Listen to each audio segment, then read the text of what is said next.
What's good, Joe? Welcome back to a brand new episode of the weirdest videos from all over the internet.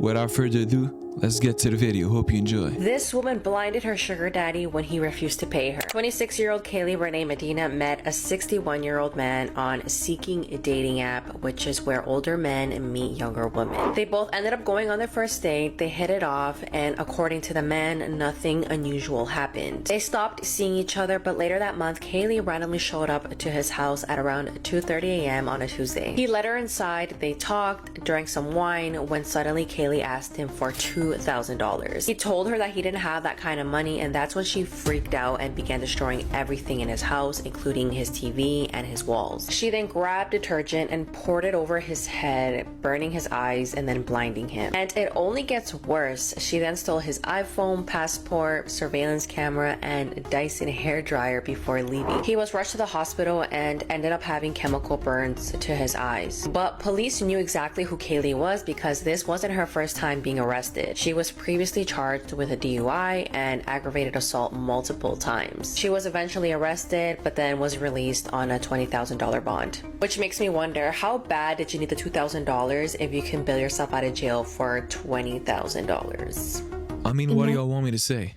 Kaylee's obviously slow mentally. To be honest, when it comes to me personally, I truly think that she needed the $2,000 for a new dose of lip filler. I'm not judging her, or making fun of her. I'm just being honest. I mean, you all saw how different she looked, right? In her picture or pictures without the makeup and the filters on. She looks like a completely different person. So yeah, she needed that $2,000. You know? She has to maintain her Instagram look. You know what I mean?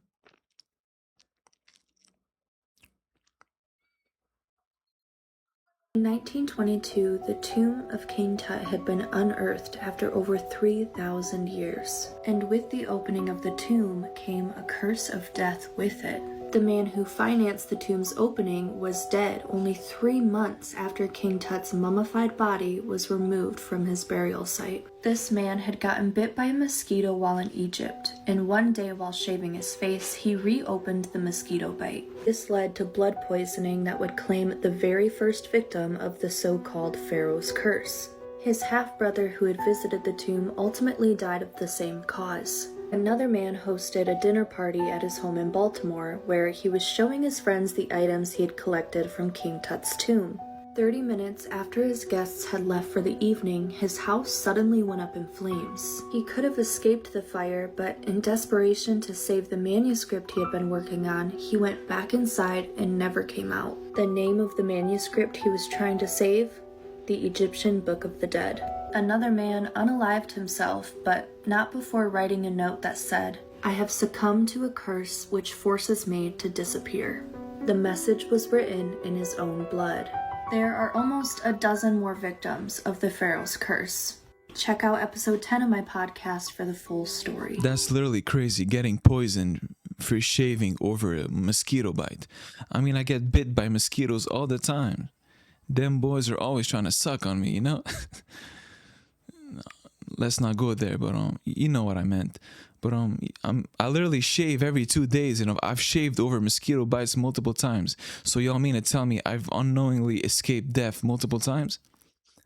This doesn't make sense, What does the mosquitoes have to do with the pharaoh? On to the next one, man. Story time from years ago when my best mate at the time shat on my bed sheets. So I've been at my house with my boyfriend at the time and her, and she's invited this guy over that she was speaking to, whatever. They've gone into the bedroom to do the thing. Yeah. Vile. Anyway, so that night, they were sleeping on the couch and we were sleeping in bedroom, and they've gone into the bedroom to do whatever they wanted to do, yeah. So it comes to night time. Obviously, me and my boyfriend at the time went into the bedroom, gone to sleep all night, I could smell shit. That's all I was going on about. It stinks of shit. It stinks of shit. I thought it was me. I thought I fully stunk of shite, right? So in the morning I thought, no, I'm going to have to get a shower. I fucking reek. So I've gone to the shower, got in the shower, put my towel around me. Seeing this big fucking patch on my towel, I thought, what is that? It stinks, yeah? So I've smelt it. Shit on my towel. Full on shit on my towel, right? So I've been like, what the fuck? Looked at my bed sheets, shite all over my bed sheets, spray painted shit all over them, right? So then I've gone to go see her. She's left me house. She's gone out of my house. She's not in the living room. He's not in the living room. They've gone. They've they're not in the house at all. What the hell? So I've messaged her and I've been like, what the fuck's going on? There's shit all over my bed sheets. She'd done, you know what, begins with an A, in my bed, shat all over my bed sheets. He's gone into the bathroom, wiped his dick with my fucking towel, hasn't he? Are you taking piss? How vile? And then gone? And then gone out of my house. She's embarrassed. She's shit all. Wash him. Offered to take him home and wash him.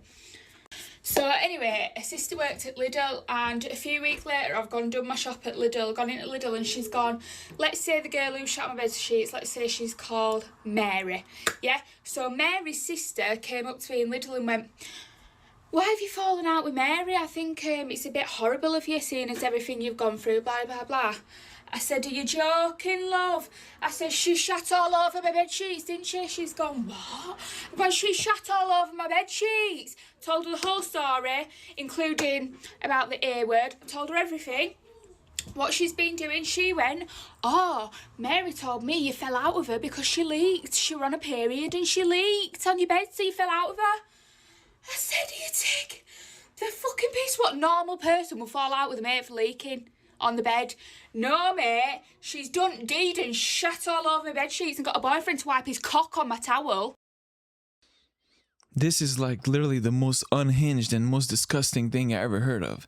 But I mean, it's truly expected because it's a TikTok and that's a TikToker and that's what TikTokers do, you know?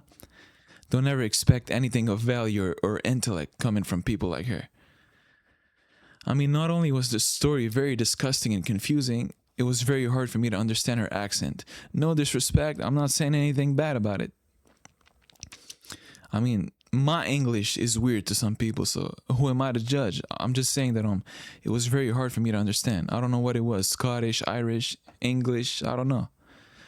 But basically what I got from this story is there's a lot of shit involved, and yeah, her friendship got destroyed, or should I say ruined, because of a dude wiping his pee-pee on a towel and somebody pooping the bed. I want these people to stay far away from me. On to the next one. This is one of the most disturbing TV shows I've ever seen the BBC produce, and it's based on a true story. I found this one incredibly hard to get through. It made me both sick and angry, and it's a show that's never too far away from my thoughts. We have a trigger warning in place for DV and SA. My name's Ricky. I love disturbing films, and this is my boyfriend.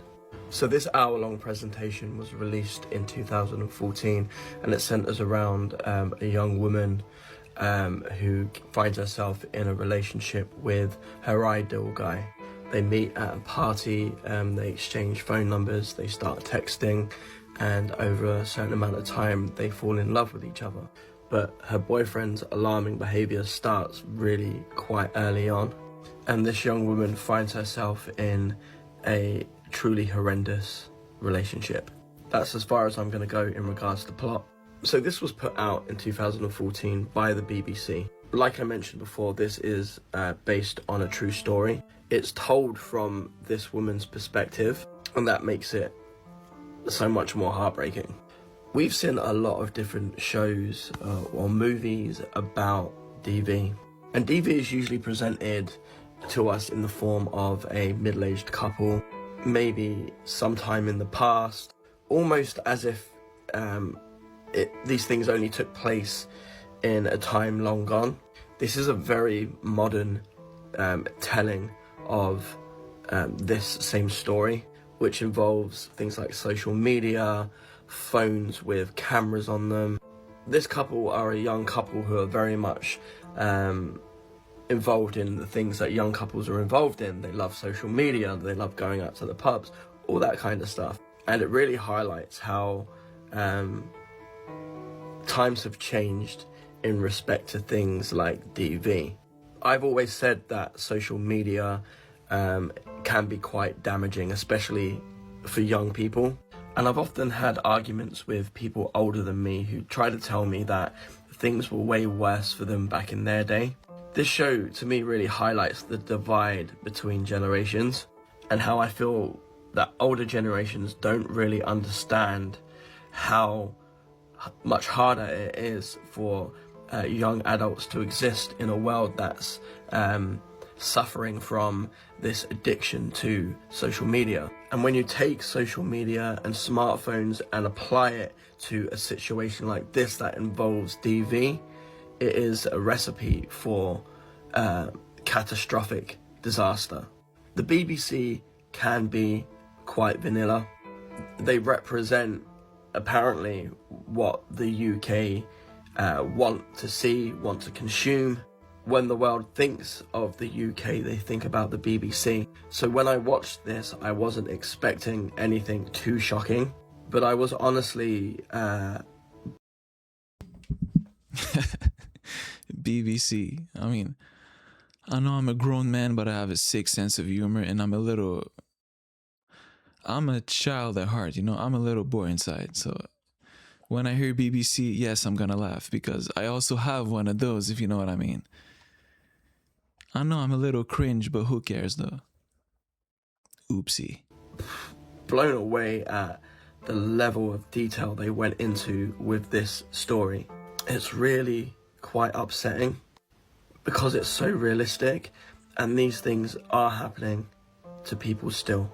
This is an amazing production. It's a very important tale that needs to be told because there's still so much work we need to do in addressing these issues, not just DV but social media, and how people can use social media to control and manipulate people. To be honest with you, I spent half the clip wondering what he was talking about because I didn't know what he meant by DV, but I'm not that dumb. I'm gonna guess that he means domestic violence, and I do understand what he's saying, but I don't think that social media has anything to do with it. I understand I get his point. He's saying that it may influence a couple of things, but you can't just say it's because of social media, because domestic violence is because bums exist among us, you know? I call them bums because I don't consider them to be men. And let's not just make this about men, because women also can, you know, be on the other side of domestic violence. Basically, they can be the one causing it to their partner, you know, whether it's a male or female. So yeah, I do get his point, but I don't think you should blame this on social media, you know? Bums will be bums, with social media or without. You can apply this to everything in life. Social media may influence it, but you can't just say it's because of social media and cry about it like this dude.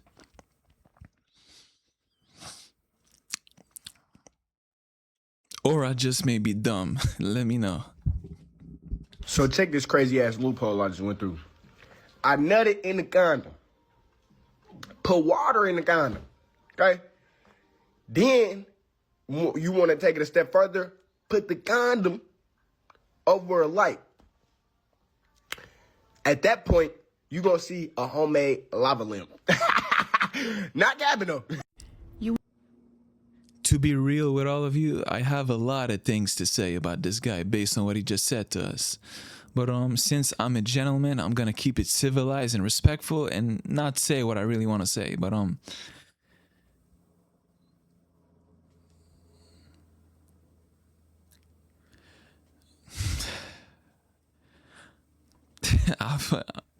anyways, matter of fact, let me say this. Like, you don't need to share everything you do. I mean, I could just look at you and kind of guess, you know, that you be up to weird things. But you don't have to tell us. I mean, why would you tell us this? Keep it to yourself. We're not interested.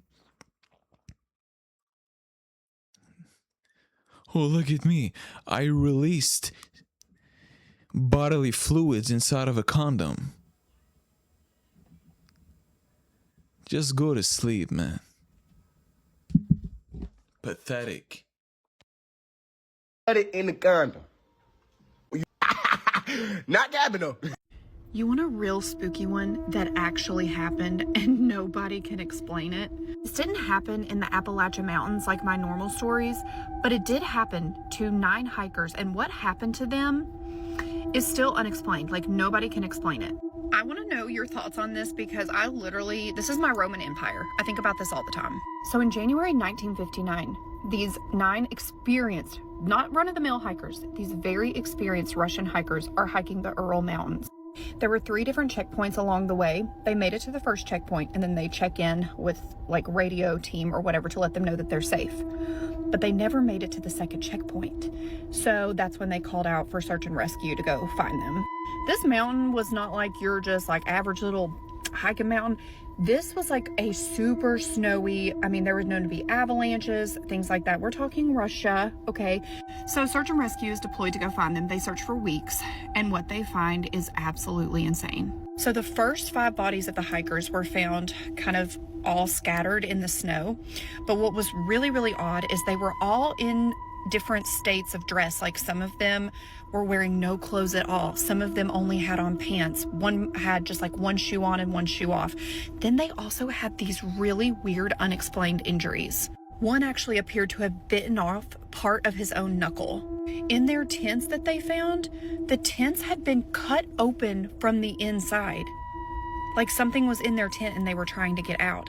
And then their clothes, because I said they were only in like partially clothed, their clothes were folded neatly, like back in the back sides of the tent. So at this point, they're still missing 4 hikers, right?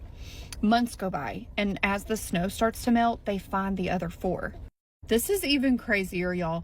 One had a fractured neck, one had a fractured skull, one of them was missing both of her eyeballs, and another one had their tongue ripped out from the root. However, there were no external injuries. So there wasn't like big scratch marks or things like that. It was all internal. Another one was said to have their chest caved in with the force that would have been something like a car hitting them. But then 2 of the hikers were found to have radiation in their body. Radiation. People say this was an avalanche. I don't believe that for a second. I don't believe it, because they would definitely have external injuries. And I'm sorry, but an avalanche does not rip out your tongue and your eyeballs. Oh, and I didn't tell you this. One of the bodies was found to have burns on him. What is going on? Some people say this was just hypothermia that would cause you to have this, like, it's a phenomenon that causes you to feel super hot and undress. But what explains the injuries? What explains the radiation? I'll give you my hot take. Something attacked them. I don't know what it was. It had to be something massive. Things just aren't adding up. I don't know. Tell me what you think about this case. Leave it in the comments. Have you ever heard of the Dyatlov Pass incident? Because, y'all, I just continue to spiral. No, actually, I've never heard of it. The Dyatlov, whatever it's called. I don't care, to be honest. I'm not interested. It sounds terrifying, and I don't want to go there. So hopefully y'all stay away from that location or whatever it is. Unless you want to, leave reality. That's up to you, but I don't recommend it. I recommend that you stay here with us, Oh yeah, one more thing. If y'all see me on Love Island, mind your fucking business, bitch. I'm trying to find love, bitch. Y'all had y'all motherfucking chance. These clips will make you think twice about ever stepping into the woods alone again. Let's dive straight into this first disturbing encounter. This terrifying video was captured by Franco, a beloved YouTuber you might recognize from his channel, Franco TV. Known for his calm and down-to-earth personality, Franco is no stranger to fear. He spent over a decade exploring some of the world's most haunted locations, often venturing out alone in the dead of night. While many would think, why would anyone willingly put themselves in such terrifying situations? For Franco, this is exactly what drives him. Exploring the unknown and uncovering the forgotten is his passion. On June 5th, 2024, Franco set out on another eerie adventure. It was a warm summer evening, the perfect weather for an exploration. Little did he know, this night would turn into one of his most haunting experiences yet. Franco's target was a cemetery in Florida, rumored to be one of the most haunted places in the area. He'd heard chilling stories about the site, ghostly apparitions, shadowy figures, and the restless spirits of those buried there. But the danger wasn't only paranormal. The cemetery had a darker side. Stories of squatters, grave robbers, and even people using the area for illicit activities made it a risky place to visit, especially alone and at night. For most, this would be a huge red flag. But for Franco, this was exactly his kind of challenge. I didn't drive in, it's just me. I walked in here, I have my gear on me in a book bag that I have set right over there, and I'm gonna kind of walk deeper in here, seeing what I can see. That being said, those of you who are wondering, I'm not in India. I'm here in Florida. I will be leaving soon, and the adventures overseas will continue. But as of right now, I was just visiting my family. But I do want to see and get to the bottom of what the hell's going on in the back mausoleum. Let's get into it. So you could see how dark it is. It may not look like much, but further deep in there's a big mausoleum, and there's another mausoleum towards the back. And then there's a forest that trickles through certain roads, but they're like dangerous roads, so people go in and out doing drugs and stuff. But this place also has a creepy lore of being haunted, and a lot of it's probably spoken by the people doing the drugs, which is weird because they're probably seeing things. But let's see what happens. I'm not sure. Nobody really goes through here because this place gets pretty dangerous. Franco arrived at the cemetery just as the last light of day faded into darkness. Logging in to update his viewers, he shared his plan for the night. His goal? To explore the mausoleum at the heart of the cemetery and, if possible, make contact with the spirits said to haunt the area. With his night vision camera in hand, he makes his way through the eerie cemetery toward the mausoleum. But before he even gets there, something grabs his attention.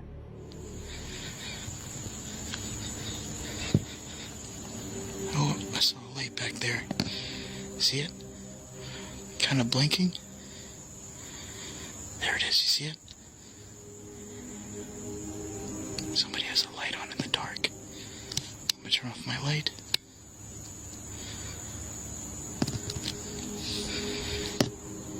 You guys get a better feel for how far out everything is. Oh, there it is again. It's right in the center there. Oh, there it is.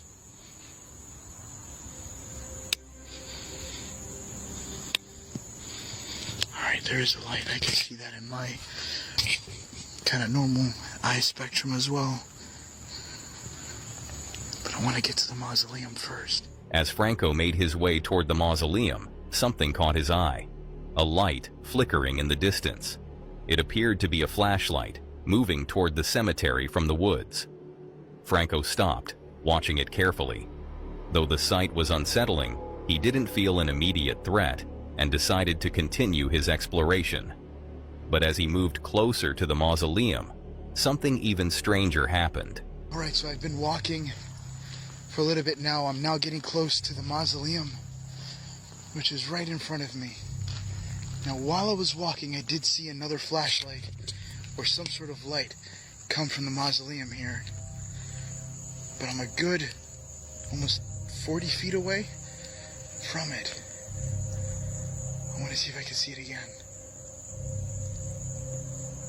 Wait. Right around there.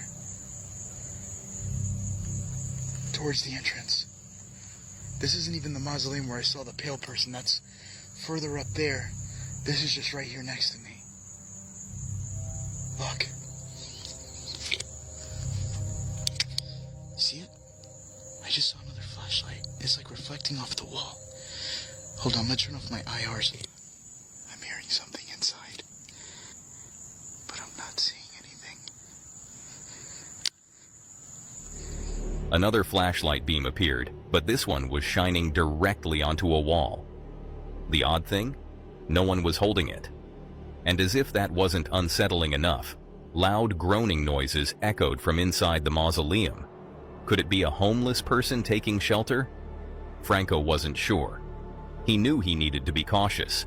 People in such situations can be unpredictable, and their intentions aren't always clear. Listen. It sounds like talking.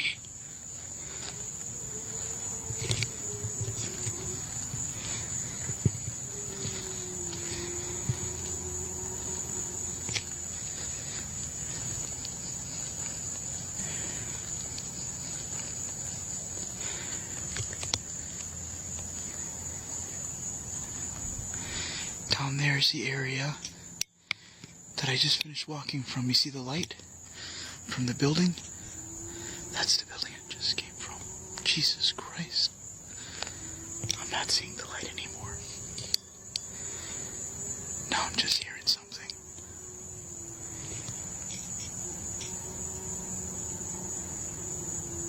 Again, I have not used any flashlight. Oh, this is infrared. No night vision.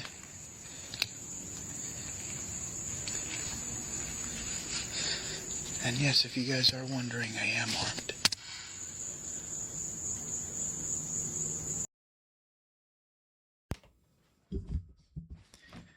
Did he just say yes, and if you guys are wondering, I am armed? Like, what is a gun or a pistol gonna do against the spirit realm? You're not dealing with individuals here, Frankie, Franco, whatever your name is. Jeez. Don't worry, guys, I have a gun on me. What are you gonna do?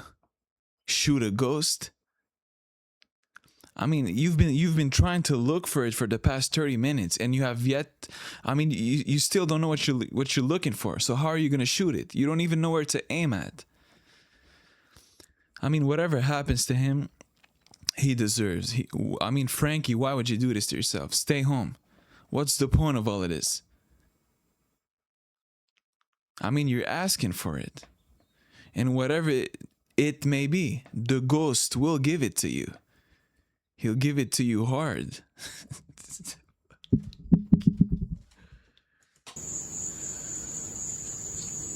just heard a noise.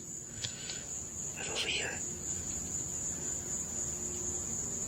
The last time I came in here was completely quiet.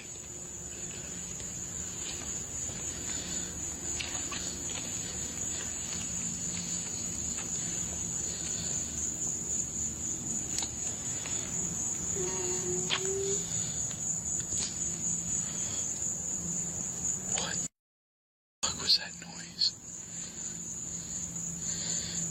It sounded like somebody struggling to breathe.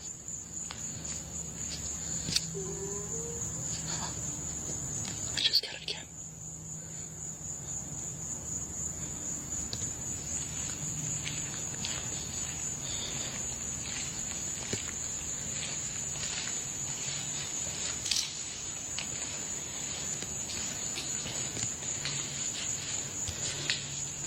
Let's see what it is.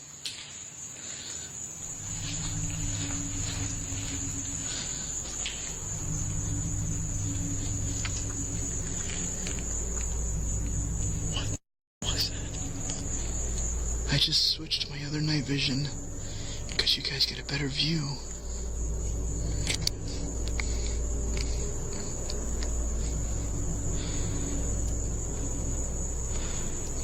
But I'm not getting anything.